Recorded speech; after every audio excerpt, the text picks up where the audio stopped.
साथियों, कोई भी देश बिना आत्मविश्वास के आत्मनिर्भर नहीं हो सकता, विकसित नहीं हो सकता।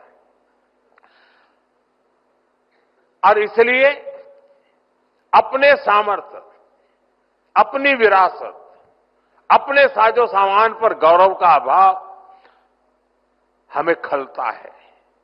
हमारे पास उसके प्रति एक कमिटमेंट चाहिए, गौरव का भाव होना चाहिए और हमें बड़ी मजबूती के साथ, गौरव के साथ मजबूत कदमों से आगे बढ़ना चाहिए।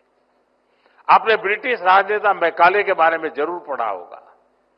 उसने गुलामी के कालखंड में शिक्षा तंत्र के माध्यम से भारतीयों की ऐसी पीढ़ी बनाने के लिए काम किया जो मानसिक रूप से गुलाम हो। इससे भारत में स्वदेशी के प्रति, अपनी परंपराओं के प्रति, अपने प्रोडक्ट्स, अपने सामर्थ्य के प्रति हीन भावना पनपी।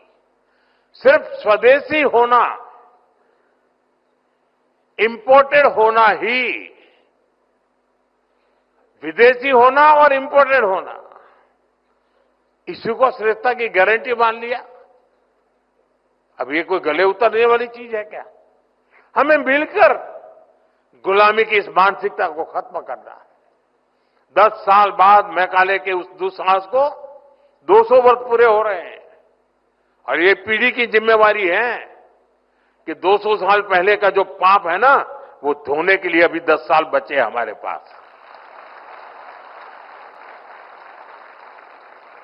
और ये युवा पीढ़ी धो करके रहेगी, मुझे पूरा भरोसा है। और इसलिए देश के हर युवा को संकल्प लेकर इस मानसिकता से देश को बाहर निकालना है। साथियों, हमारे यहां शास्त्रों में कहा गया है और यहां पर स्टार्टअप, यहां जो प्रेजेंटेशन हुआ उसमें भी उसका उल्लेख किया गया, आनो भद्रः कर्तव्यो यन्तु विश्वतः, यानी हमारे लिए सभी दिशाओं से कल्याणकारी और शुभ और श्रेष्ठ विचार आने दें। आपको भी दुनिया के हर बेस्ट प्रैक्टिस से सीखना है, लेकिन अपनी विरासत, अपने आइडियाज को कमतर आंकने की प्रवृत्ति को कभी हावी नहीं होने देना है। स्वामी विवेकानंद जी का जीवन हमें यही तो सिखाता है।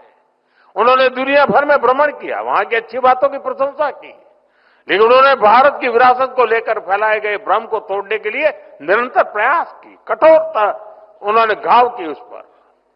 उन्होंने विचारों को सिर्फ इसलिए नहीं स्वीकार किया क्योंकि वे पॉपुलर थे, बल्कि उन्होंने कुरीतियों को चैलेंज किया।